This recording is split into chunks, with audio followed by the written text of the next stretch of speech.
Hello बच्चों, I hope आप सभी लोग खुश होंगे, स्वस्थ होंगे। आज हम पढ़ाई करेंगे। बहुत ही छोटा सा टॉपिक है, कैलोरीमेट्री और थर्मल एक्सपेंशन। टॉपिक थोड़ा सा छोटा है तो मैंने सोचा चलो थोड़ी सी बकलोली कर लेते हैं आप लोगों के साथ। मैं आज ऐसे ही एक छोटी सी बात डिस्कस करना चाह रहा था कि यार बहुत सारे बच्चे, जैसे ग्रुप में मैं चैटिंग वगैरह देखता रहता हूँ, तो मुझे कई बार ऐसा लगता है कि बहुत सारे जो बच्चे हैं वो कई बार ना बहुत जल्दी डिस्ट्रैक्ट होते हैं मोबाइल फ़ोन से, सोशल मीडिया से, और उस कारण उनका समय जो है वो बहुत ज़्यादा लीक होता है। व्हेन ऐसे लीक होता है मीन दैट कि अनवांटेड तरीके से उनका टाइम निकल जाता है। जैसे मान लो कि बच्चा सोचता तो ऐसा है कि मैं जस्ट एक व्हाट्सएप पे एक नोटिफिकेशन चेक कर लेता हूँ, टेलीग्राम पे एक नोटिफिकेशन चेक कर लेता हूँ। जाता तो वो सिर्फ और सिर्फ वो एक नोटिफिकेशन चेक करने के लिए है, लेकिन उसके बाद उसका समय काफ़ी सारा उसके अंदर वेस्ट हो जाता है। जाता वो 5 शायद सेकंड के लिए है, और फिर वो लगता है कि वही 5 सेकंड कब 10 मिनट बदल गए और कब वो 20 मिनट में और कब आधा घंटा उसका उसने निकाल लिया। तो मैं इसमें मेरा एक थोड़ा एक पर्सपेक्टिव है, मैं उसमें ये कहना चाह रहा हूँ कि यार एक तो ना, जैसे जिस बच्चे ने बहुत मेहनत की हो और बहुत मेहनत करके आखिरी के ये जो 3-4 महीने हैं यहाँ तक पहुँचा हो, वो बच्चा अगर अगले 3-4 महीने के अंदर उस मेहनत को कंटिन्यू नहीं करता है तो ऑब्वियस बात है कि उसके मन में जो रैंक होगी, उसके दिमाग के अंदर जो रैंक होगी कि मुझे ये रैंक लेके आनी है, वहाँ तक वो नहीं पहुँच पाएगा। क्योंकि बहुत सारे जो बच्चे हैं वो लास्ट के इन 3 महीने 4 महीने के अंदर स्प्रिंट रेस लगाकर भी आगे निकल जाते हैं। तो इसलिए आप ये ना मान के चले कि हाँ भाई मैं तो 1.5 साल से पढ़ रहा हूँ, 1.5 साल से पढ़ाई बहुत ही अच्छी चल रही है तो बाकी लोग मुझे पार नहीं कर पाएंगे। ऐसा नहीं है, कर सकते हैं लोग, पार आपको पार कर सकते हैं, जस्ट बिकॉज कि हो सकता है कि वो इस आखिरी टाइम के अंदर बहुत ज़्यादा फोकस्ड रहे हो और वो हल्के फुल्के जो डिस्ट्रैक्शंस हैं इनसे वो दूर रहे हो। मैं आप सभी को बार बार ये वाली बात बोलता भी हूँ, मैं फिर से इस बात को बोलूँगा कि longer sitting hours are the most ideal ones. आप दुनिया भर की हाई फाई कितनी ही बातें पढ़ लो, कुछ भी कर लो, एग्ज़ाम आपको 3 घंटे लगातार बैठ कर देना है तो आपको घर पर लगातार 3 घंटे पढ़ना चाहिए। लॉन्गर सिटिंग आवर्स के अंदर टाइम की जो लीकेज होगी वो भी कम होगी, और हमारी जो बॉडी है, हमारा जो दिमाग है, वो ट्यून्ड भी हो जाएगा, एक्सरसाइज्ड भी हो जाएगा लगातार 3 घंटे एग्ज़ाम देने के लिए। और इसमें बार बार ऑफ कोर्स फ़ोन वगैरह जो है उनको देखना बिल्कुल बंद करें, नोटिफिकेशंस बंद करें। यूट्यूब खास तौर से मुझे ऐसा लगता है कि बहुत ही एडिक्टिव हो जाता है, और उसे एग्जैक्टली पता होता है कि हम किस किस तरह की वीडियोस पसंद करते हैं, उसी तरह की वीडियोस हमें अपने वो ब्राउज़र के अंदर दिखाता भी रहता है और हम लगातार उसी में उलझ जाते हैं। यूट्यूब ही क्यों, मेरे ख्याल से मोस्टली, मेरे ख्याल से सोशल मीडिया जो प्लेटफॉर्म्स है वो हमें एग्जैक्टली वही दिखाते हैं जो देखना चाहते हैं, और ऐसे केस के अंदर हम थोड़े से उस विशियस सर्कल के अंदर फंस जाते हैं। अगर हम इस विशेष सर्कल में अगर फंस गए हैं तो बड़ा ध्यान रखना इस बात का कि आपकी जो रैंक 1000 है वो 10,000 भी हो सकती है, जिस बच्चे के 5,000 आने वाली वो 50,000 भी हो सकती है, और जिस बच्चे के 15,000 आने वाली वो 1,00,000 भी हो सकती है ना। तो इस ये जो आखिरी का समय है इसके अंदर आपकी जो विल पावर है, it is going to play a great role. स्वार्थी बने, इसीलिए मैं बार बार बोलता भी हूँ कि स्वार्थी बने, लालची बने। जो इंसान स्वार्थी होगा, जो इंसान लालची होगा, वो हमेशा अपना फ़ायदा देखेगा, और तुम जानते हो इस बात को कि आपका फ़ायदा जो है वो इस तरह के सोशल मीडिया पर समय बिताने का नहीं है, बल्कि आपका सारा का सारा फ़ायदे क्लास अटेंड करना, सवाल करना, टेस्ट देना, क्लास अटेंड करना, सवाल करना और टेस्ट देना। सिर्फ ये काम है आपका अगला 3-3.5 महीने के अंदर। और अगर अपने अब अगले साढ़े तीन महीने में अगर इतना भी नहीं कर पाओगे बेटा, फिर तो पूरी लाइफ में तो और बहुत बड़े बड़े चैलेंजेस आएंगे और बहुत बड़ी बड़ी दिक्कतें आएंगी। तो मैं इतना तो अपने अंदर चेंज करना ही पड़ेगा। मैं फिर से इस बात को बोलता हूँ कि अगर आप अगले 3.5 महीने 4 महीने अगर बढ़िया पढ़ाई करते हो, मन से पढ़ाई करते हो, लगातार लगे रहते हो, तो it will make a huge difference in you. मैं सीधे का सिंपल शब्दों में अगर कहूँ तो मैं तो सीधा ऐसा बोल सकता हूँ कि इस अगले 4-5 महीने की आपकी जो पढ़ाई है, इस पढ़ाई से आपकी कॉलेज बेटर होगी, आपकी ब्रांच बेटर होगी, आपका पीयर ग्रुप बेटर होगा, और इस कारण से आपकी आगे की जो लाइफ है उसमें थोड़ी सी ईज बढ़ेगी। मैं ये नहीं कह रहा कि लाइफ बिल्कुल रिलैक्स हो जाएगी, लेकिन ईज तो ऑफकोर्स बढ़ेगी। तो और ऑब्वियस बात है कि इन 4-5 महीनों में हम जो भी स्किल्स अपने अंदर डेवलप करेंगे वो लाइफ भर हमारा साथ देंगे। तो मैं तो अभी भी कहूँगा इस बात को कि बेटा लगातार पढ़ते रहें, मेहनत करें, खुश रहें, और खुश रहकर पढ़ें। इस बात को ऐसे बर्डन मत लें। जब आपको लगे ना कि पढ़ाई बर्डन हो गई है, मैं तो उस केस में कहता हूँ छोड़ दो, कोई दिक्कत नहीं है ना। ऐसा नहीं कि ना आप नहीं पढ़ोगे तो दुनिया तबाह हो जाएगी, ऐसा नहीं होगा, है ना, ऐसा मत सोचना, ठीक है। और ज़बरदस्ती पढ़ने से ऐसा भी नहीं कि ज़बरदस्ती पढ़कर हम IIT दिल्ली चले जाएंगे, ऐसा भी नहीं होगा, ठीक है। ये बात तो सब लोग जानते हैं इस बात को, तो इसलिए ज़बरदस्ती ना पढ़े, खुशी खुशी मन लगाकर बढ़िया से पढ़े। जो बच्चा खुशी खुशी मन लगाकर पढ़ेगा उसको तो कोई नहीं रोक पाएगा कभी भी कहीं भी। तो चलिए, है ना, आगे चलो। बेटा मैं स्टार्ट कर रहा हूँ कैलोरीमेट्री पर। कैलोरीमेट्री में सबसे पहले बेटा मैं एक हीट बता दूँ। हीट जो है ये अपने आप में एनर्जी इन ट्रांजिट है, एनर्जी जो ट्रांसफ़र हो रही है, और ये अक्सर ट्रांसफ़र होती है हायर टेम्परेचर से लोअर टेम्परेचर। हायर टेम्परेचर से लोअर टेम्परेचर, टेम्परेचर डिफरेंस के कारण जो एनर्जी जा रही है उसको मेरे प्यारे बच्चे क्या बोलेंगे? हीट। सिंपल शब्द में the energy which is transferring due to temperature difference from higher temperature to lower temperature is known as heat. So heat is just energy। और अगर हीट बेटा अगर एनर्जी है तो ऑब्वियस बात है कि इसकी SI यूनिट जो है वो बेटा आपके पास जूल रहेगी, और इसकी जो डायमेंशन होगी वो आपके पास mL/T-2 ही रहेगी। हालांकि कैलोरीमेट्री चैप्टर के अंदर हम जूल यूनिट कम यूज करते हैं और कैलोरी यूनिट ज़्यादा यूज़ करते हैं। मैं एक बार के लिए 1 कैलोरी डिफाइन कर रहा हूँ। सिंपल शब्दों में अगर कहूँ तो 1 ग्राम पानी का 1 डिग्री सेल्सियस टेम्परेचर इंक्रीज करने के लिए जितनी हीट रिक्वायर्ड है वो बड़ा आपकी 1 कैलोरी है, ठीक। बट इसके जो एग्जैक्ट डेफिनेशन है वो इस तरह से है कि 1 ग्राम पानी का 1 एटमॉस्फेरिक प्रेशर पर 14.5 डिग्री सेल्सियस से 15.5 डिग्री सेल्सियस तक का टेम्परेचर इंक्रीज करने के लिए जितनी हीट रिक्वायर्ड होगी, that heat will be exactly 1 calorie, ठीक है। ये बेटा जेईई मेन का सवाल है, मैंने ऐसे अपने मन से नहीं बोला, ठीक है। ये जेईई मेन का सवाल है। ऑप्शन था कि 1 कैलोरी को डिफाइन करो, one option was this was of course the correct option. 1 calorie रफली बड़ा 4.18 जूल्स के आसपास होती है। इसको हम अप्रोक्सीमेटली बड़ा 4.2 जूल्स लिखते हैं। Of course this is more accurate one, बड़ा 4.2 जूल्स तो उसका सिर्फ एक अप्रोक्सीमेशन है। अगर मान लो कभी 1 किलो कैलोरी लिखा हुआ आए तो मतलब 1000 कैलोरीज, 1000 कैलोरीज मीन्स ऑब्वियसली बड़ा 4180 जूल्स, या फिर नियरली अगर कहें तो 4200 joules. This is your 1 calorie या फिर 1 किलो कैलोरी। आई होप याद रखोगे। कैलोरी SI यूनिट नहीं है, मोस्ट यूज्ड यूनिट है। SI यूनिट तो अब भी आपकी जूल्स ही है, ठीक है। आगे चलते हैं। चलो बच्चों आगे चलते हैं। Next is specific heat. सुनिए बेटा, मान लीजिए कि आपके पास कोई ऑब्जेक्ट है ऐसे जिसका मास m है, इसको मैंने कुछ न कुछ हीट दी, और मान लीजिए कि डेल्टा Q हीट देने पर इसका डेल्टा T टेम्परेचर इंक्रीज हो गया ना। इस ऑब्जेक्ट का जो स्पेसिफिक हीट है इसको हम S से रिप्रेजेंट करेंगे। इट इज सिंपली कितनी हीट दी divided by per unit mass per unit change in temperature. This is the specific heat. Temperature बढ़ाओगे तो हीट देनी पड़ेगी, टेम्परेचर घटाओगे तो हीट निकालनी पड़ेगी। इससे मेरे पास एक फॉर्मूला और आ गया कि कितनी हीट की रिक्वायरमेंट है, that is equals to m into S into delta T. m mass के ऑब्जेक्ट का डेल्टा टी टेम्परेचर इंक्रीज करने के लिए कितनी हीट देनी पड़ेगी, या फिर डेल्टा टी टेम्परेचर डिक्रीज करने के लिए कितनी हीट निकालनी पड़ेगी, वो इस फॉर्मूले से हमारे पास आ जाएगी। स्पेसिफिक हीट के बारे में मैं एक दो बातें बोल दूं बेटा। ये ऑफ कोर्स बेटा ऑब्जेक्ट की प्रॉपर्टी है। इसकी यूनिट शायद सब बच्चों को नजर आ रही होगी, ऊपर कैलोरी, नीचे बड़ा ग्राम, डिग्री सेल्सियस। हालांकि कोई मुझे अगर कहेगा कि सर SI यूनिट लिखो, तो SI यूनिट तो ऊपर तो आएगी जूल, नीचे बड़ा मास आएगा केजी में, और चेंज इन टेम्परेचर चाहे केल्विन लिख दो चाहे डिग्री सेल्सियस लिख दो, एक ही बात है।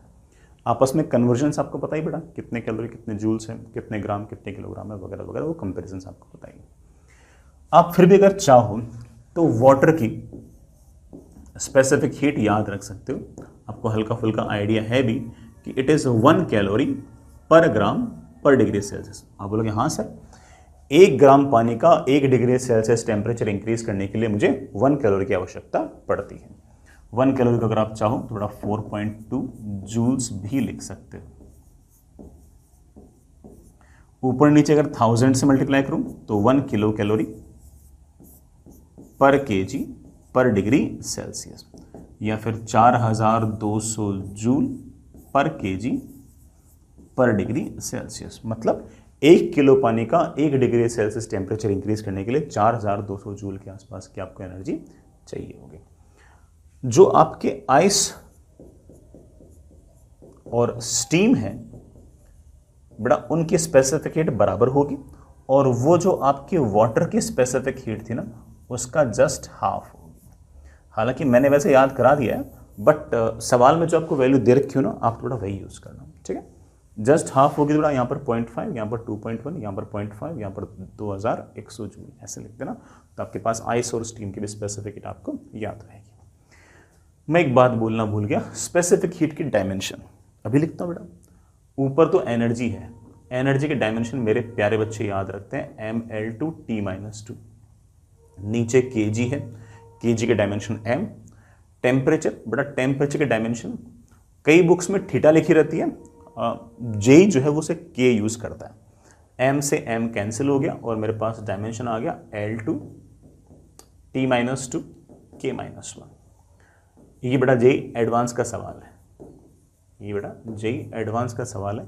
एक मैच द कॉलम आया था और उस मैच द कॉलम के अंदर डायमेंशन इस तरह से आपसे पूछी थी, एस की डायमेंशन भी आपसे पूछ रखी थी, ठीक। आगे चले, next is heat capacity. Heat capacity को अपन ऐसे डिफाइन कर सकते हैं कि अगर मान लीजिए कि आपके पास ये कोई ऑब्जेक्ट है और इसको मैंने हीट दी, और मान लीजिए कि डेल्टा क्यू हीट देने पर इस ऑब्जेक्ट का डेल्टा टी टेम्परेचर बढ़ गया, तो इस ऑब्जेक्ट की जो हीट कैपेसिटी होगी दैट विल बी कितनी हीट रिक्वायर्ड है per unit change in temperature. This is your बड़ा heat capacity, this is your heat capacity. हालांकि हम डेल्टा क्यू को लिख सकते हैं M S delta T upon delta T. यहां से बड़ा मैं सी को बड़े आराम से लिख सकता हूं, it is simply M into S. M क्या है बेटा, इस ऑब्जेक्ट का मास, एस क्या है, उसकी स्पेसिफिक हीट। इसे हीट कैपेसिटी भी कहते हैं बेटा, कई जगह इसको थर्मल कैपेसिटी शब्द भी यूज कर रखा होगा, तो ज्यादा ऐसे घबराने की जरूरत नहीं, एक ही बात है। सी के बारे में कुछ बातें बड़ा लिखना चाहूं तो लिख सकते हो। सबसे पहली बात तो बड़ा यूनिट, जो मोस्ट यूज्ड यूनिट है बड़ा वो तो कैलोरी पर डिग्री सेल्सियस है। लेने को कहते हैं सर एस आई यूनिट क्या होगी, तो बड़ा एस आई यूनिट तो ऑफ कोर्स होगी जूल पर केल्विन। हालांकि नीचे बड़ा केल्विन लिख दो या कुछ और लिख दो, कोई बहुत बड़ा फर्क ऐसा पड़ता नहीं है, डिग्री सेल्सियस भी लिख दो, एक ही बात है बेटा। इसके डायमेंशन ऊपर तो बड़ा एनर्जी है, एनर्जी के डायमेंशन तो mL/T-2।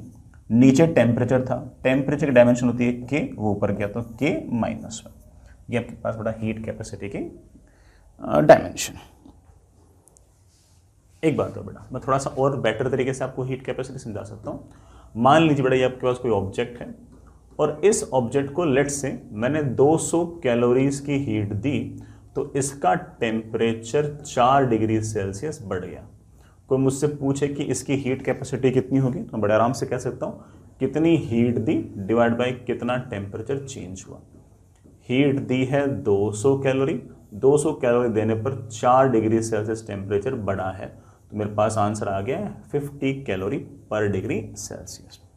मैं एक एग्जांपल और दे दूँ बड़ा आपको, जिससे आप हीट कैपेसिटी बेटर तरीके से समझ सको। जैसे मैं आपसे पूछ लूँ कि मेरे पास 50 ग्राम आइस है, बताओ इसकी हीट कैपेसिटी कितनी होगी, तो आप कह सकते हो कि सर 50 ग्राम आइस की हीट कैपेसिटी होगी उसका मास इंटू स्पेसिफिक हीट। मास कितना आइस का, 50 ग्राम। आइस की स्पेसिफिक हीट कितनी है, तो मेरे बच्चे बोले सर आपने याद कर रखी है कि पानी की स्पेसिफिक हीट की हाफ, तो दैट इज 0.5 कैलोरीज पर ग्राम पर डिग्री सेल्सियस। बड़ा ग्राम ग्राम क्या हो गया, कैंसिल, और मेरे पास आ गया दैट इज 25 कैलोरी पर डिग्री सेल्सियस। ये बेटा मेरे ख्याल से आपको रिलेशन समझ में आ गया होगा हीट कैपेसिटी और स्पेसिफिक हीट के बीच में। ठीक है, आगे चलते हैं।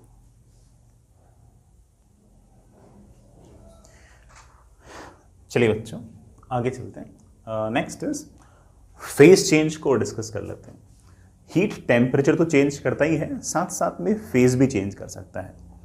जैसे सॉलिड है, उसको मेल्टिंग पॉइंट पर अगर मैं हीट दूंगा तो वो लिक्विड के अंदर कन्वर्ट हो जाएगा। लिक्विड को अगेन इसी मेल्टिंग पॉइंट या फ्रीजिंग पॉइंट जो बोलना चाहिए बोल दो, उसमें से अगर मैं हीट निकाल दूंगा तो वो सॉलिड के अंदर कन्वर्ट हो जाएगा। कितनी हीट रिक्वायर्ड है पर यूनिट मास, उसको हम लेटेंट हीट ऑफ फ्यूजन कहेंगे। इसे हम बड़ा LF से रिप्रेजेंट करते हैं। जैसे हम थोड़ा सा ऐसे एक्सप्लेन करूं तो बड़ा मान लो कि मेरे पास ये कोई सॉलिड है, इसका मास m है और ये अपने मेल्टिंग पॉइंट पर है। जैसे पानी का मेल्टिंग पॉइंट, सॉरी आइस का मेल्टिंग पॉइंट क्या होता है 0 डिग्री सेल्सियस। इस पर मैंने इसको कोई ना कोई हीट दी, जैसे ही हीट दी तो ये सॉलिड सारा का सारा लिक्विड में कन्वर्ट हो जाएगा बिना किसी टेम्परेचर के चेंज के। ठीक, तो कितनी हीट रिक्वायर्ड है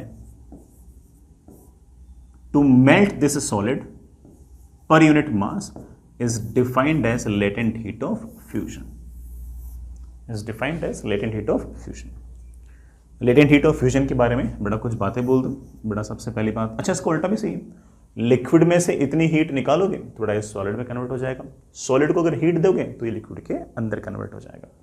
मगर यूनिट की अगर बात करूं तो its unit will be of course ऊपर कैलोरी बड़ा नीचे ग्राम।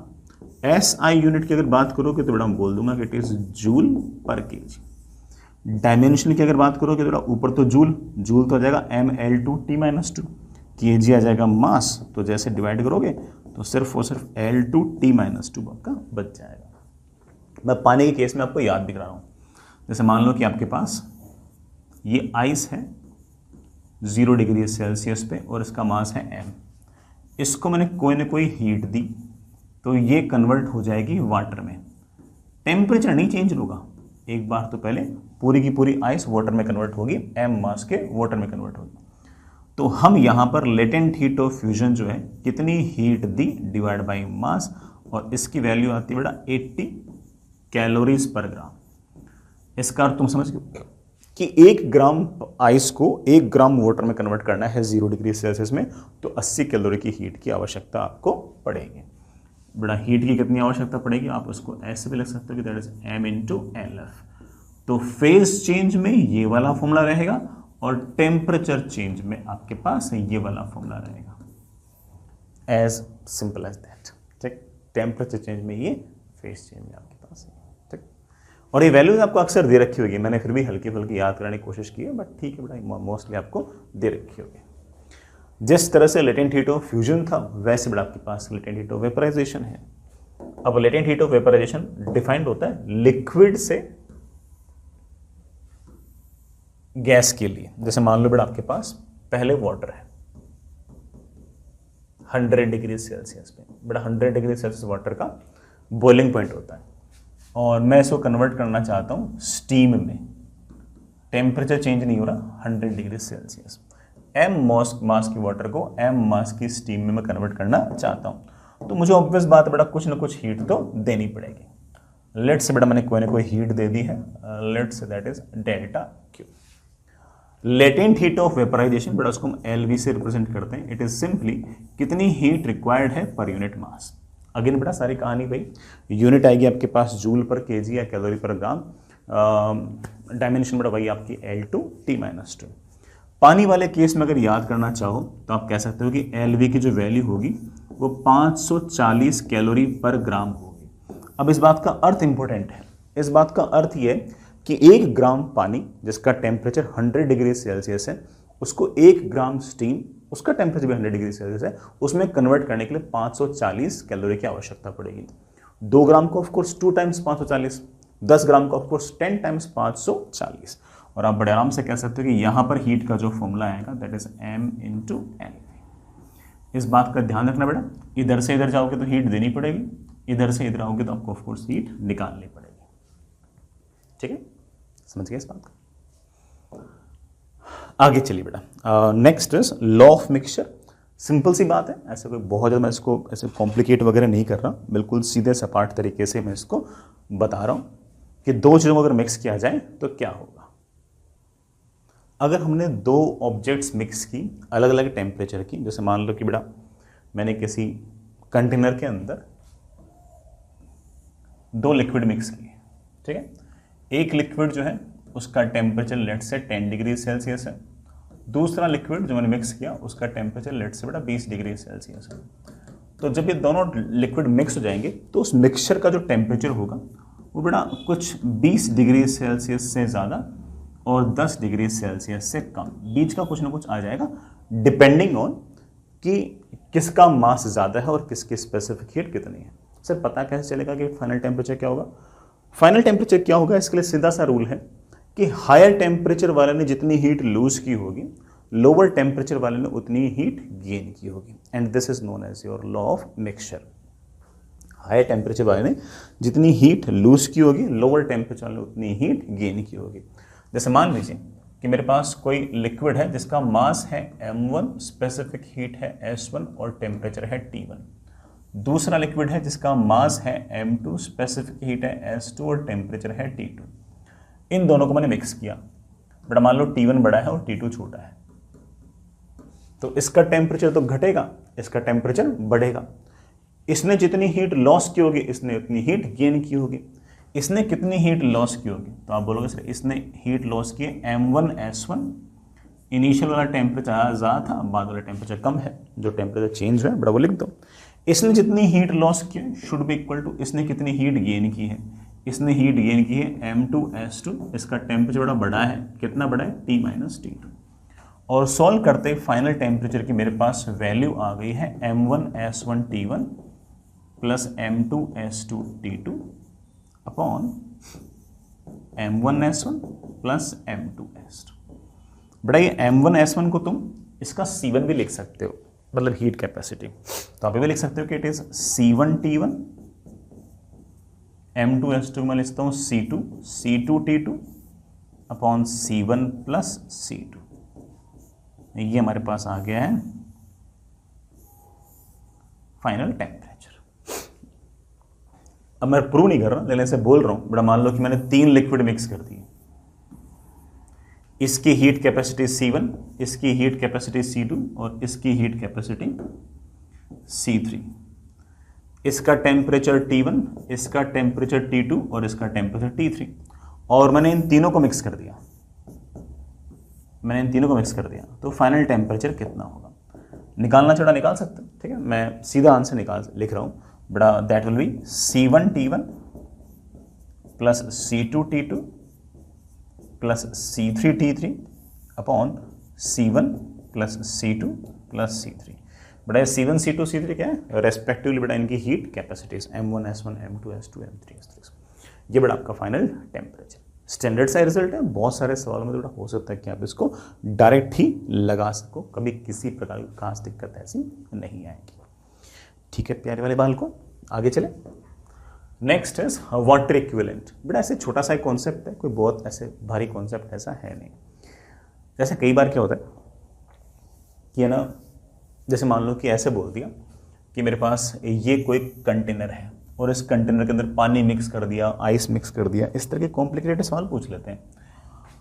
और ये जो कंटेनर है ना, इसका नाम निकाल रखा होता है कैलोरी मीटर, और कई बार सवाल के अंदर इसका मास और इसकी स्पेसिफिक हीट भी दे रखी होती है। वो इसलिए दे रखी होती है कि हो सकता है कैलोरीमीटर का टेम्परेचर भी बढ़े या घटे, तो इसको कितनी हीट चाहिए या फिर इसने कितनी हीट दी वो भी कैलकुलेशन में आती है, ठीक है। अगर इसका मास और स्पेसिफिक हीट दी हुई है तो, और अगर इसका मास और स्पेसिफिक हीट नहीं दी हुई तो फिर तो कोई लोड ही नहीं है, फिर तो बड़ा जो अपने लिक्विड्स मिक्स किए सिर्फ उनके ही बीच हीट का आदान प्रदान अपन को देखना है, ठीक है। नाउ अब मैं यहाँ पर एक बात बोलना चाहता हूँ। कई बार क्या होता है कि कैलोरीमीटर का मास और स्पेसिफिक हीट नहीं दे रखा होता और ये बोल रखा होता है कि अरे भाई इसका वाटर इक्विवेलेंट 20 ग्राम है, या मतलब 20 ग्राम का एग्जाम्पल के तौर पर लिया, 20 ग्राम है, 30 ग्राम है, तो इसका अर्थ ये है कि ये जो आपका कैलोरीमीटर है या फिर ये जो आपका बर्तन है, इसका डेल्टा टी टेम्परेचर चेंज करने के लिए उतनी ही हीट रिक्वायर्ड होगी जितनी 20 ग्राम वाटर का 20 डिग्री सेल्सियस टेम्परेचर इंक्रीज करने के लिए हीट रिक्वायर्ड होती है। मतलब आप इस कंटेनर को रिप्लेस कर सकते हो 20 ग्राम पानी से। वो 20 ग्राम पानी उतनी हीट लेगा या देगा जितना आपको कैलोरी मीटर लेगा या देगा। तो ऐसे केस में आप क्या कर सकते हो, कैलोरी मीटर को हटा सकते हो, मतलब वैसे मन में, यूं नहीं कि यहां से हटा दिया, तो मन में हटा सकते हो और 20 ग्राम पानी जोड़ सकते हो। वो 20 ग्राम पानी जितना हीट का लेन देन करेगा और जो कैलोरीमीटर जितना हीट का लेन देन करेगा वो एग्जैक्टली सेम होगा। तो कभी भी सवाल के अंदर कैलोरीमीटर का अगर मान लो, कैलोरीमीटर या किसी बर्तन का अगर मान लो कि वाटर इक्विवेलेंट दे रखा है, तो इसका मतलब यह है कि हम उस ऑब्जेक्ट को उतने पानी से रिप्लेस कर सकते हैं और उतना पानी जो है वो एग्जैक्टली उतनी हीट का लेन देन करेगा जितना आपका ये बर्तन या फिर जो भी आपका ऑब्जेक्ट है वो करता है। तो ऑब्वियस बात है कि इस तरह की सिचुएशन सवाल को थोड़ा सा आसान बनाती है। ठीक है, समझिए इस बात। आगे चलते हैं बेटा। ठीक है बेटा, आगे चलें। Next is thermal expansion. Extremely important, बहुत बढ़िया टॉपिक, और इस पे जितने सवाल या जितनी सिचुएशंस बन सकती हैं वो सारे के सारे बेटा हम कभी ना कभी क्लास के अंदर देख ही लेते हैं। बट थर्मल एक्सपेंशन का सवाल थोड़ा सा बढ़िया पूछ लेता है जेई मेन में। हो सकता है कि सवाल थोड़ा सा फॉर्मूला बेस्ड है, लेकिन अगर एडवांस में सवाल आता है ना तो दिमाग भी लगता है उसमें हल्का फुल्का। हालांकि आजकल के टीचर इतने स्मार्ट हो चुके हैं कि वो लगभग सारे के सारे सिचुएशन क्लास में बता देते हैं कि बेटा देख ये पूछ सकते हैं, ये पूछ सकते हैं, ये पूछ सकते हैं।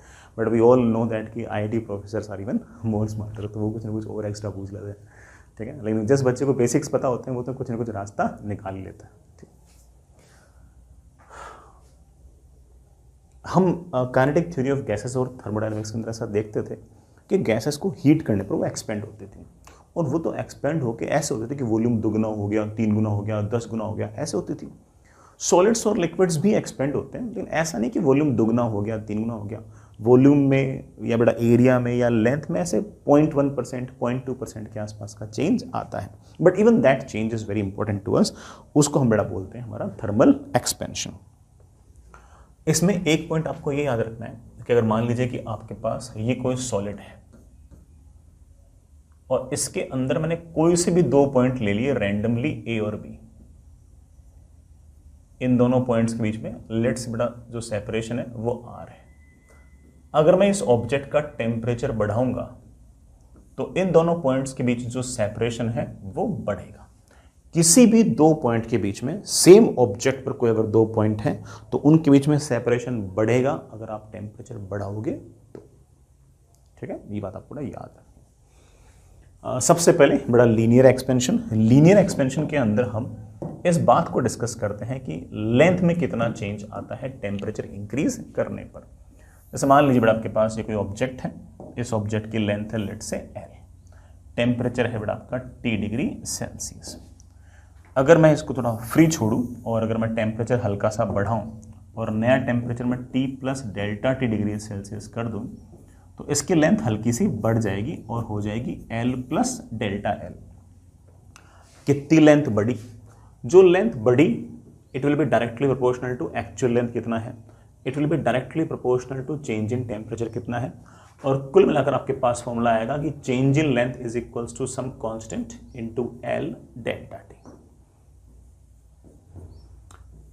ये जो बड़ा आपका अल्फा है it is known as coefficient of linear expansion, बड़ा even coefficient of thermal expansion भी कह सकते हो। इसकी यूनिट बड़ा आप चेक कर सकते हो, मीटर से मीटर कैंसिल, तो 1 डिग्री सेल्सियस या 1 केल्विन। तो इसकी जो यूनिट होगी बड़ा वो 1 डिग्री सेल्सियस या 1 केल्विन होगी। इसके डायमेंशन की अगर बात करें तो टेम्परेचर ऊपर जाएगा तो ऑफ कोर्स इसकी डायमेंशन बड़ा आपके पास K-1 आएगी। ठीक है, ये बड़ा आपका delta L change in length. Change in length आ गया तो फाइनल लेंथ भी आप लिख सकते हो कि that is initial length plus change in length. Change in length is alpha into initial length into delta T। तो आपके पास नई वाली लेंथ आ गई, पुरानी वाली length into 1 plus alpha delta T। ये बड़ा आपके पास नई वाली लेंथ आ गई, ये बड़ा आपके पास नई वाली लेंथ। कोई मुझसे पूछ ले कि sir fractional change in length कितनी है, तो change in length upon actual length, बड़ा ये fractional change. Sir percentage change in length कितनी है, तो 100 से मल्टीप्लाई कर दो। ठीक है, ये सारे के सारे आपके पास बेसिक फॉर्मूला है। Please please please remember this formula. Alpha की वैल्यू बेटा अक्सर काफी छोटी आती है, अक्सर काफी छोटी आती है। Next is thermal stress. सुनिए बेटा, बहुत ही आसान सा फंडा है, लेकिन इस फंडे पर जेई ने सवाल पूछ रखे हैं। इवन इस पर तो एडवांस में भी सवाल आ सकता है क्या बेटा? आ भी रखा है पहले। मान लीजिए बेटा आपके पास कोई तार है और ये तार किसी दो फिक्स्ड पॉइंट्स के बीच में मैंने ऐसे बांध रखा है। इस तार का यंग्स मॉडुलस y है, क्रॉस सेक्शनल एरिया a है और इसका coefficient of thermal expansion alpha है। शुरुआत के अंदर इसके अंदर किसी प्रकार की कोई टेंशन नहीं थी। मान लीजिए बेटा मैंने डेल्टा टी टेम्परेचर डिक्रीज कर दिया। डेल्टा टी टेम्परेचर डिक्रीज कर दिया बेटा, इसकी लेंथ में एक बार के लिए एल मान लो। डेल्टा टी टेम्परेचर डिक्रीज कर दिया तो आइडियली इसकी लेंथ घटनी चाहिए थी, लेकिन आपने दोनों एंड्स बांध रखे हैं तो दोनों एंड्स इसको अपनी तरफ खींचेंगे और लेंथ को घटने नहीं देंगे। और अगर लेंथ को घटने नहीं देंगे तो दोनों एंड्स ऐसे ऐसे बाहर की तरफ किसी न किसी फोर्स से खींचेंगे। वो जो फोर्स आएगा उसको हम ऐसा कह सकते हैं कि अब हमारे तार के अंदर टेंशन आ गई है। शुरुआत में टेंशन नहीं थी, शुरुआत में टेंशन जीरो थी। हमने डेल्टा टी टेम्परेचर डिक्रीज कर दिया तो तार की लेंथ घटनी चाहिए थी, लेकिन दोनों एंड बांध रखे तो घट तो सकती नहीं है, तो दोनों एंड ऐसे बाहर की तरफ खींचेंगे वायर को, तो तार में एक टेंशन आ जाएगी। उस टेंशन की जो वैल्यू होगी बेटा, it will be y into A into alpha delta T, Young's modulus into cross sectional area into alpha delta T. Standard सा फॉर्मूला है, आप डायरेक्ट लगा सकते हो, कोई दिक्कत इसमें नहीं है। y बेटा यंग्स मॉडुलस, ए ऑब्वियस बात है बेटा इस तार का cross sectional area, delta T बेटा आपने कितना टेम्परेचर उसमें घटाया है वो लिख दो। सिर्फ और सिर्फ फॉर्मूले वैल्यूज पुट करनी है, मेरा आंसर आ जाएगा। इस पर जेई ने जो सवाल पूछा था वैसे पूछा था कि डेल्टा टी टेम्परेचर डिक्रीज कर दिया, अब बताओ कि इस तार में अगर वेव जा रही है तो उस वेव की वेलोसिटी क्या होगी। तो बोल देना कि सर वेव की वेलोसिटी होती है under root of tension upon mu, upon mu. मैं एक बात और बोलूं बेटा, देखो क्या लिखा हुआ है, Y alpha delta T upon mu upon area. Mu होता है मास पर यूनिट लेंथ, ए होता है बेटा क्या, एरिया। मास per unit length upon area, ये तो मास पर यूनिट वॉल्यूम हो गया। तो आप ऐसा कह सकते हो कि it will look like this, Y into alpha delta T upon density. It is not a standard formula to remember, मैं तो सिर्फ उसे बता रहा हूँ कि जेई ने क्या सवाल पूछ रखा था, है ना। ये अगेन एडवांस का सवाल था, बट ठीक है, रिलेवेंट था ही नहीं, तुमसे मैंने तो पूछ सकते हैं ऐसा सवाल, तो कौन से कोई रॉकेट साइंस पूछ ली। स्टैंडर्ड फॉर्मूला है, निकाल भी सकते हो, बट ठीक है, कोई ज़रूरत नहीं है। आगे चलते हैं।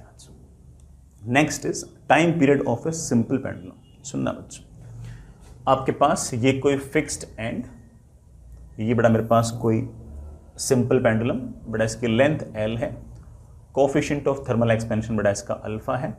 यहाँ बड़ा आपके पास कोई बॉब लटका रखा है और ये ऐसे ऐसे ऐसे ऐसे ऑसिलेट कर रहा है, और लेट से इसका टाइम पीरियड जो है वो T है। आस पड़ोस में जो टेम्परेचर है बेटा वो theta degree Celsius, theta degree Celsius. मान लीजिए कि टेम्परेचर बढ़कर theta plus delta theta degree Celsius हो गया, तो ऑब्वियस बात है कि हमारा जो तार है उसकी लेंथ बेटा हल्की सी बढ़ जाएगी। उसकी लेंथ ऑफ कोर्स जाएगी L 1 plus alpha into change in temperature. ठीक है, लेंथ बढ़ जाएगी तो टाइम पीरियड भी बढ़ जाएगा, बिकॉज वी नो दैट कि सिंपल पेंडुलम का टाइम पीरियड तो T is equals to 2 pi root L by g होता है। तो नया वाला टाइम पीरियड आ जाएगा T डैश। मैं बड़े आराम से लिख सकता हूँ कि टाइम पीरियड पहले था T is equal to 2 pi root L by g, अब T डैश आ गया है 2 पाई रूट नई वाली लेंथ। बेटा नई वाली length will be L 1 plus alpha delta theta upon g. जैसे डिवाइड किया मेरे पास आ गया T dash upon T is equals to root of 1 plus alpha delta theta.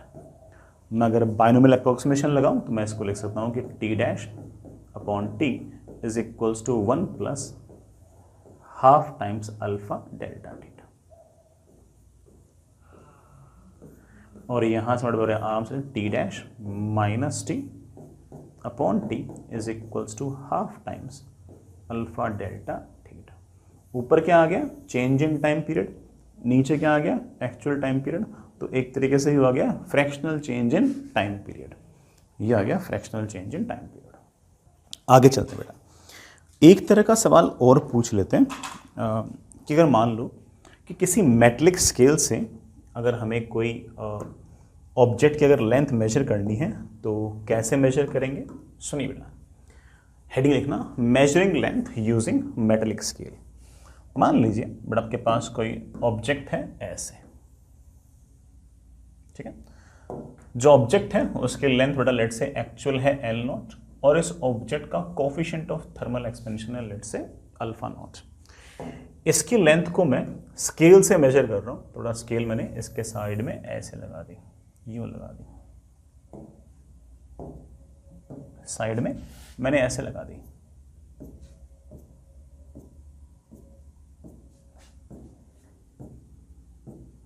ऐसे फिर हम ऑफ कोर्स लेंथ बेटा मेजर करते ही। ये जो स्केल है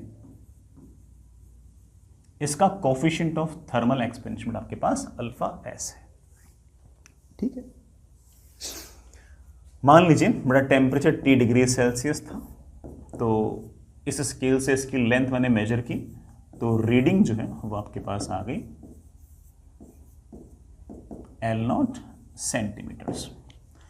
मान लीजिए बड़ा मैंने temperature T plus delta T degree Celsius कर दिया, तो अब ऑब्वियस बात है कि आपकी जो ऑब्जेक्ट है उसकी लेंथ भी बढ़ जाएगी, और इवन जो स्केल है ना उसकी लेंथ ही बढ़ जाएगी। अब जो स्केल का 1 सेंटीमीटर होगा वो 1 सेंटीमीटर नहीं होगा, 1 सेंटीमीटर से ज़्यादा होगा। तो इस कारण से नई वाली जो रीडिंग आएगी बेटा वो आएगी L not 1 plus alpha o delta T. Alpha o बेटा आपकी जो रॉड है उसका कोफिशिएंट ऑफ लीनियर एक्सपेंशन है, divide by 1 plus alpha of scale into delta T. बेटा जो अल्फा एस है ये आपका स्केल का कोफिशिएंट ऑफ लीनियर एक्सपेंशन है, ये आपकी रीडिंग रहेगी। और रीडिंग जो है वो बेटा बढ़ भी सकती है घट भी सकती है टेम्परेचर के साथ, डिपेंडिंग ऑन कि अल्फा ओ बड़ा है या अल्फा एस बड़ा है। ये अपने आप में बहुत सारे ऑब्जेक्टिव सवाल जो है वो काफ़ी सारे बन सकते हैं। जैसे मान लो कि टेम्परेचर बढ़ाया तो रीडिंग उतनी की उतनी रह गई, इसका मतलब पक्की बात है कि अल्फा ओ और अल्फा एस सेम है। टेम्परेचर बढ़ाने पर रीडिंग बढ़ गई तो ऑफकोर्स अल्फा ओ की वैल्यू अल्फा एस से ज़्यादा है। रीडिंग घट गई तो इसका मतलब अल्फा एस बड़ा है अल्फा ओ छोटा है। तो ऐसे बहुत सारे ऑब्जेक्टिव सवाल इस बात पे बन सकते हैं। हालांकि अगर मैं इसमें बायनोमियल अप्रोक्सीमेशन लगाऊं तो फॉर्मूला मेरे पास ऐसा बन जाएगा,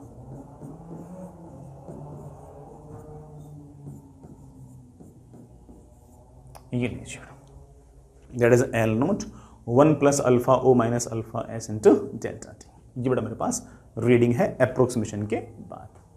अच्छा सा फॉर्मूला है, चाहे तो आप इसको याद रख सकते हो, आपका काफ़ी सारा काम तो सिर्फ और सिर्फ फॉर्मूले को याद करने से ही बन जाएगा, ठीक है।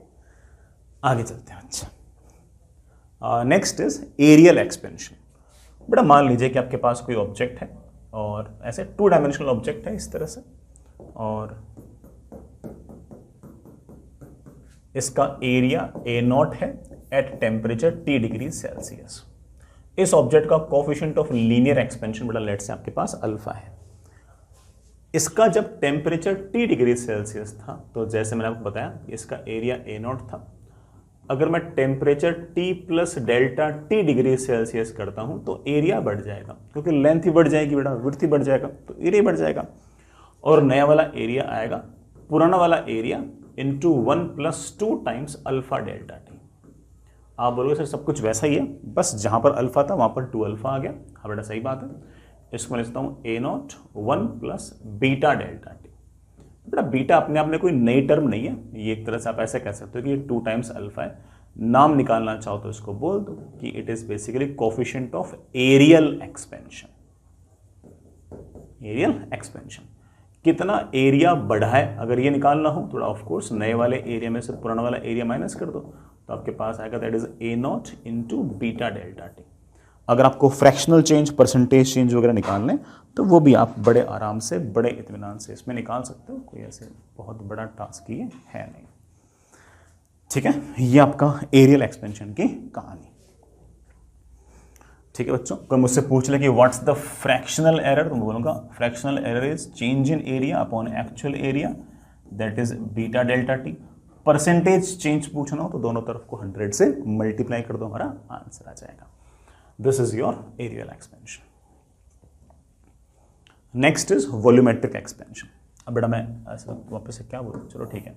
अब क्या बेटा ऐसे कोई लेट से 3 डायमेंशनल ऑब्जेक्ट है ऐसे, और उसके वॉल्यूम की बात हो रही है। अब तुम इस बात को जानते हो कि टेम्परेचर बढ़ने पर लेंथ बढ़ेगा, एरिया बढ़ेगा, तो बड़ा वॉल्यूम भी बढ़ेगा। और मान लीजिए कि इसका कोफिशिएंट ऑफ लीनियर एक्सपेंशन आपके पास अल्फा है, coefficient of linear expansion alpha है।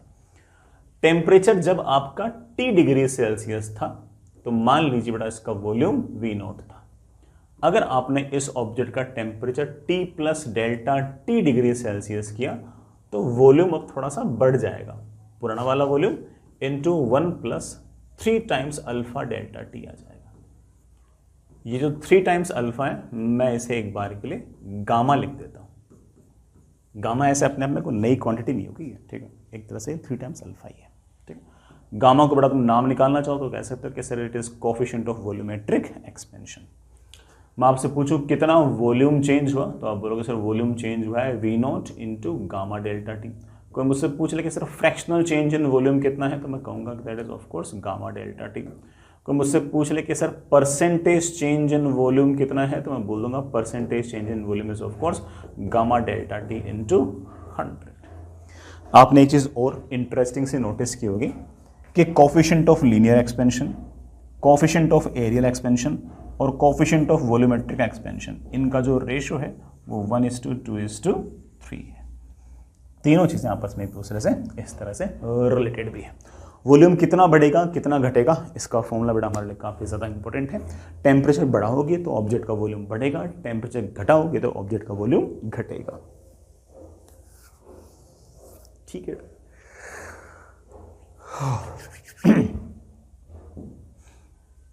Next is variation of density with temperature. Obvious बात है कि वॉल्यूम अगर टेम्परेचर पर डिपेंड करता है तो डेंसिटी भी ऑब्जेक्ट के टेम्परेचर पर डिपेंड करेगी। जैसे मान लीजिए बेटा मेरे पास कोई m मास की ऑब्जेक्ट है, इसका वॉल्यूम है बेटा V0 और इसका कोफिशिएंट ऑफ वॉल्यूमेट्रिक एक्सपेंशन है गामा। ये सब कहानी है T डिग्री सेल्सियस पे, T डिग्री सेल्सियस पे। मैं आपसे पूछूं कि इसकी डेंसिटी कितनी है तो मेरे बच्चे बोलें सर इसकी density of course mass upon volume. ये कहानी है T डिग्री सेल्सियस पे। अगर मैंने टेम्परेचर इसका बढ़ा दिया तो ऑब्वियस बात है कि इस सॉलिड के मास में तो कोई चेंज नहीं आएगा, लेकिन इसका वॉल्यूम थोड़ा सा बढ़ जाएगा, और वॉल्यूम अगर थोड़ा सा बढ़ जाएगा तो ऑब्वियस बात है डेंसिटी हल्की सी घट जाएगी। मैं कह सकता हूं कि इस टेम्परेचर पर नई वाली डेंसिटी होगी उतना ही मास अपॉन नया वाला वॉल्यूम। मास नया वाला वॉल्यूम में लिख सकता हूं पुराना वाला volume into 1 plus gamma delta T. ये m अपॉन V0 जो है ये एक्चुअली हमारी नई वाली डेंसिटी है, तो मैं लिख सकता हूं कि सॉरी पुरानी वाली डेंसिटी है, नई वाली डेंसिटी इज पुरानी वाली density upon 1 plus gamma delta T. मैंने भले ही ऐसे प्रूव किया हो लेकिन आप लोगों के लिए ये अपने आप में एक स्टैंडर्ड फॉर्मूला है प्यारे बच्चों। क्या है ये? एक स्टैंडर्ड फॉर्मूला है, you have to remember it, इससे हमारा काम चल जाएगा। हालांकि बड़ा कई बुक्स के अंदर बाइनोमियल अप्रोक्सीमेशन करने के बाद जो फॉर्मूला होता है वो भी लिखा रहता है, that is ρ0 1 minus gamma delta T, but this is much more accurate as compare to this one. तो ऊपर वाला याद रखें, ऊपर वाले से आपका सारा का सारा काम वैसे भी बन जाएगा, ठीक है बेटा। अब इसमें ना सवाल जैसे ना मैं खुद तो नहीं करा रहा, मैं ऐसे बता देता हूँ कि किस तरह के सवाल पूछ सकते हैं। जैसे मान लो बेटा कोई लिक्विड है और इस लिक्विड के अंदर कोई सॉलिड ऐसे आधा डूबा हुआ है आधा बाहर है, ऐसा कुछ मामला है, ठीक है। बाहर है इसका मतलब सॉलिड की डेंसिटी लिक्विड की डेंसिटी से कम है। अब सवाल में ये पूछ सकते हैं कि बताओ कि कितना टेम्परेचर होगा कि ये सॉलिड जस्ट लिक्विड के अंदर डूब जाए। तो आपको सिर्फ और सिर्फ एक काम करना है कि इन दोनों के डेंसिटीज को जस्ट सेम कर दो। डेंसिटी जस्ट सेम होगी बेटा उस टाइम पर ये जस्ट इसके अंदर डूब जाएगा। तो सवाल में ऐसा लिखा हुआ आ सकता है कि ये लिक्विड है, लिक्विड के अंदर सॉलिड डूबा हुआ है, लेकिन सॉलिड थोड़ा अंदर है थोड़ा बाहर है, कितने टेम्परेचर पर जस्ट डूब जाएगा। तो आप एक काम करना, टेम्परेचर को चेंज करना। टेम्परेचर चेंज करोगे तो इसकी भी डेंसिटी चेंज होगी, इसकी भी डेंसिटी चेंज होगी। कभी ना कभी किसी न किसी टेम्परेचर पर हो सकता है कि दोनों की डेंसिटी बराबर हो जाए। जैसे दोनों की डेंसिटी बराबर हो जाए बेटा वैसे ही इसके अंदर डूब जाएगा। इस तरह का सवाल आप बड़े आराम से मेन एडवांस कहीं पर भी एक्सपेक्ट कर सकते हैं, ठीक है। लेकिन फॉर्मूला इज प्राइम, फॉर्मूला अगर याद हो तो बाकी तो सब दिमाग वाली बातें बच्चा कर ही लेता है, कर लेता है ना। Variation of buoyancy force with temperature, ये थोड़ा सा बड़ा मुश्किल है, सुनिएगा।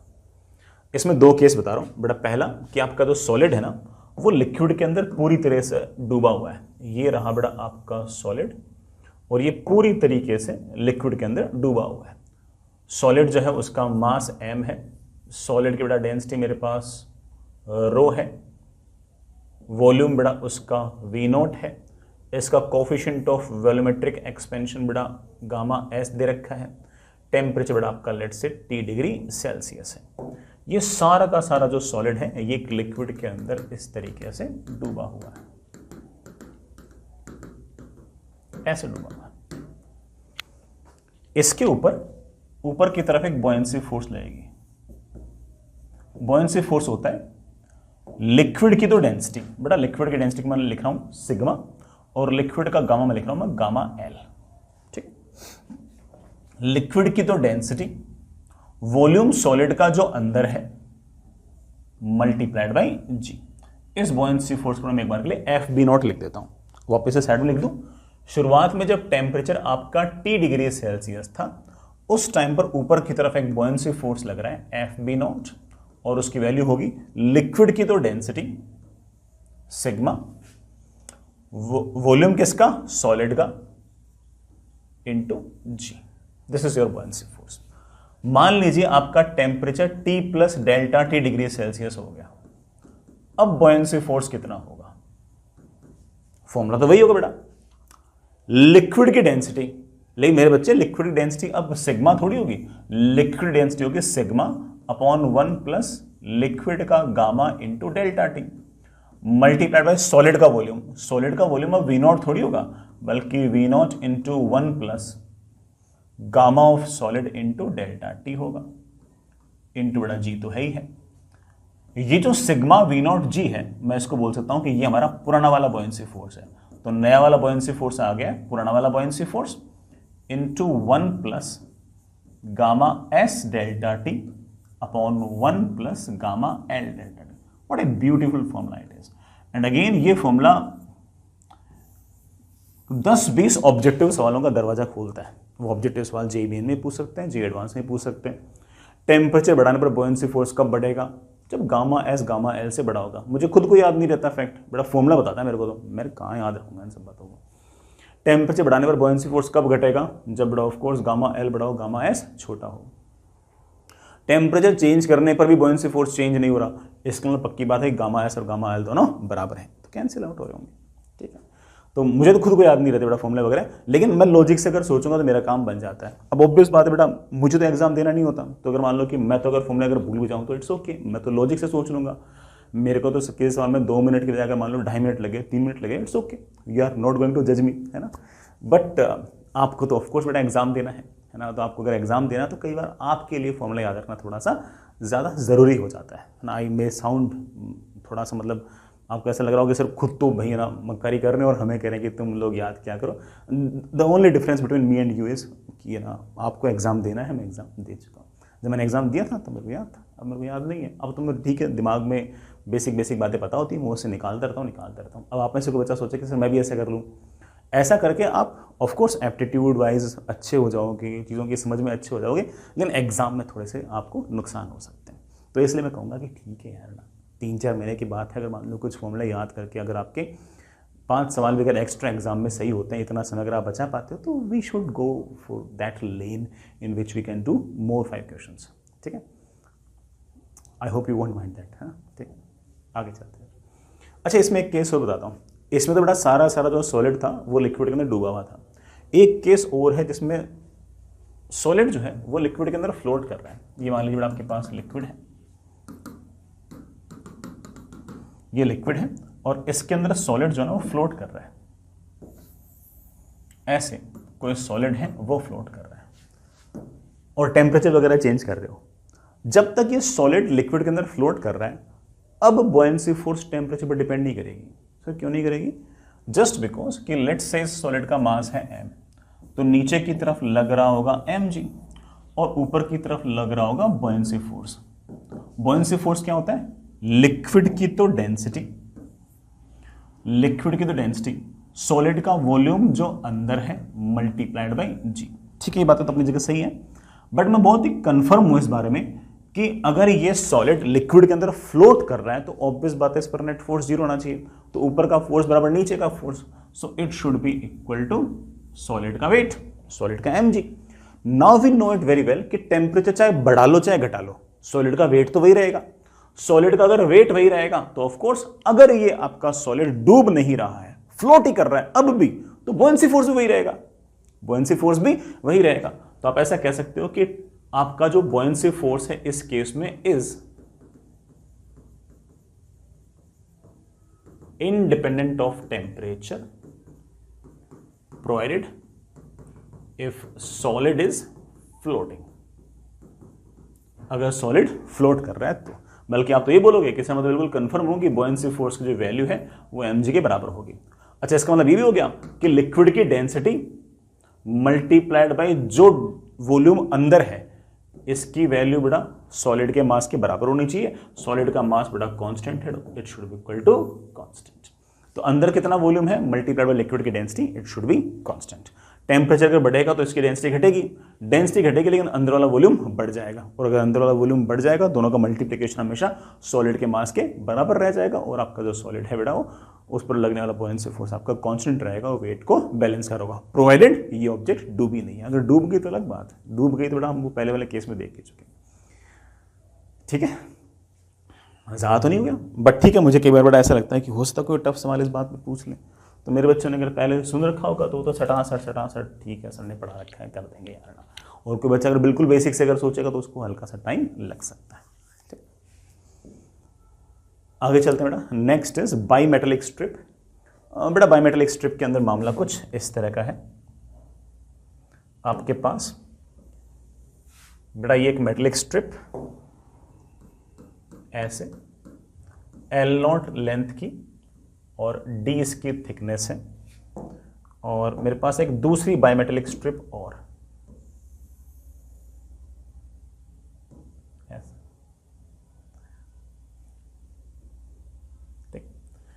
इसकी लेंथ भी बेटा सेम ही है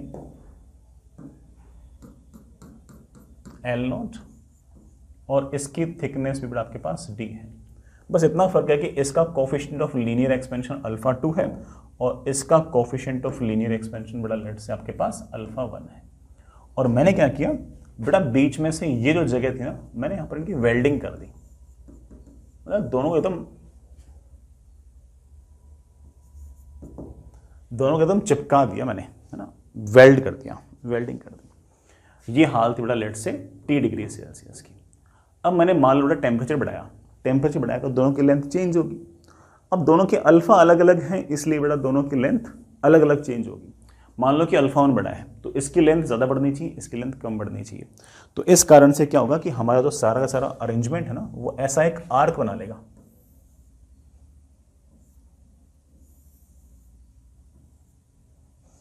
आपका जो सारा सारा अरेंजमेंट है वो ऐसा एक आर्क बना लेगा, ऐसे।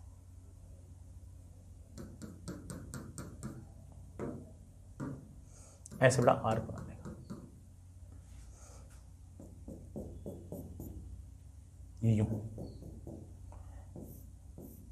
इस आर्क का जो मीन रेडियस है बड़ा मैं वो ले लेता हूं आर, ठीक है।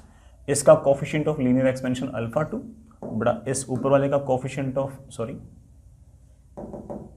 इसका बड़ा कोफिशिएंट, इसका coefficient of linear expansion alpha 2, बड़ा इसका coefficient of linear expansion alpha 1, और टेम्परेचर अब आपका T plus delta T degree Celsius हो चुका है। ये हमारा बाइमेटेलिक स्ट्रिप का कॉन्सेप्ट। हम बेटा ये अगर रेडियस ऑफ कर्वेचर R है तो इस R का फॉर्मूला बेटा हम लोग याद रख सकते हैं। इट विल बी D मतलब बेटा एक स्ट्रिप की जो थिकनेस थी बेटा वो upon alpha 1 minus alpha 2 into delta T। ये बेटा आपका रेडियस ऑफ कर्वेचर का फॉर्मूला रहेगा, ये बेटा आपका रेडियस ऑफ कर्वेचर का फॉर्मूला रहेगा। वैसे इस आर्क ने कितना एंगल सबटेंड किया बेटा इसका फॉर्मूला भी आप चाहो तो याद रख सकते हो। थीटा विल बी L0 बेटा जो एक्चुअल लेंथ थी वो alpha 1 minus alpha 2 into delta T, upon बेटा आपका डी, ये आपके पास बेटा आपका थीटा आ जाएगा। दोनों ही स्टैंडर्ड फॉर्मूले हैं। रेडियस ऑफ कर्वेचर ज़्यादा मेरे ख्याल से काम का आपके पास फॉर्मूला है। ठीक है प्यारे बच्चों, मैं एक छोटी सी बात और याद कराना चाहता हूँ। अलग अलग टेम्परेचर स्केल्स को आपस में किस तरह से अपन रिलेट कर सकते हैं बेटा, वो जैसे केल्विन, डिग्री सेल्सियस, फ़ारेनहाइट और र्यूमर स्केल। बेटा हमारे पास 4 स्केल हैं, ये आपस में किस तरह से किसका टेम्परेचर किसके बराबर होगा वो डिस्कस कर सकते हैं। सिर्फ एक ही फॉर्मूले से अपना काम बन जाएगा। केल्विन में कितना टेम्परेचर है, -273 upon 100 should be equal to degree Celsius में कितना टेम्परेचर है, -0 upon 100। Fahrenheit -32 upon 180 should be equal to Reaumur -0 upon 80। आपको किसी को भी किसी के अंदर कन्वर्ट करना हो तो इस एक फॉर्मूले से आपका काम बन जाएगा। जैसे मान लो कि है ना बेटा, हमें जो बुखार उखार होती है तो हमारा लेट से टेम्परेचर जो ना वो 100 हो जाता है। सुना होगा तुम लोगों ने, फीवर में अरे इसका टेम्परेचर तो 100 हो गया, तो 100 डिग्री सेल्सियस थोड़ी आता है, 100 डिग्री सेल्सियस थोड़ी होता है, वो टेम्परेचर तो 100 फ़ारेनहाइट होता है। अगर 100 डिग्री सेल्सियस अगर हमारा टेम्परेचर आता है तो हम तो पानी में जैसे अपना हाथ डालते तो पानी को उबाल देते हैं अपन लोग तो, लेकिन हमारा जो टेम्परेचर है वो 100 डिग्री सेल्सियस नहीं होता, वो 100 फ़ारेनहाइट होता है। डिग्री सेल्सियस में कितना टेम्परेचर होगा अगर निकालना हो तो बड़ा हम बड़े आराम से इस फॉर्मूले से रिलेट कर सकते हैं। तो अगर मुझसे कोई पूछे कि 100 फ़ारेनहाइट कितने डिग्री सेल्सियस होगा, फॉर्मूला वैल्यू पुट कर दो बेटा, degree Celsius -0 upon 100 should be equal to कितने फ़ारेनहाइट चाहिए, 100 -32 अपॉन बेटा कितना 180 डिग्री सेल्सियस की बेटा मेरे पास वैल्यू आ गई कितनी, 100 में से 32 गया बेटा, 100 में से 32 किया बेटा कितना बच गया, 68 अपॉन 18 इंटू 10। ठीक है बेटा, that comes out to be 340 upon 9।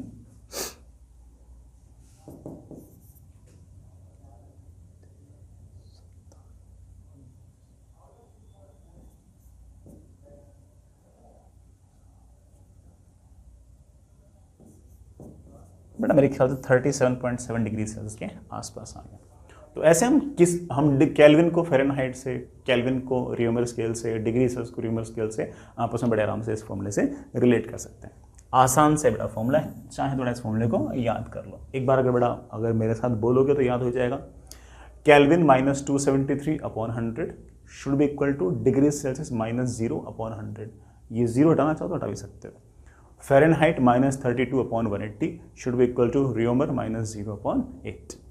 चारों के चारों जो स्केल हैं उनके बीच में आप इस रिलेशन से सारा का सारा काम बड़े आराम से बना सकते हैं।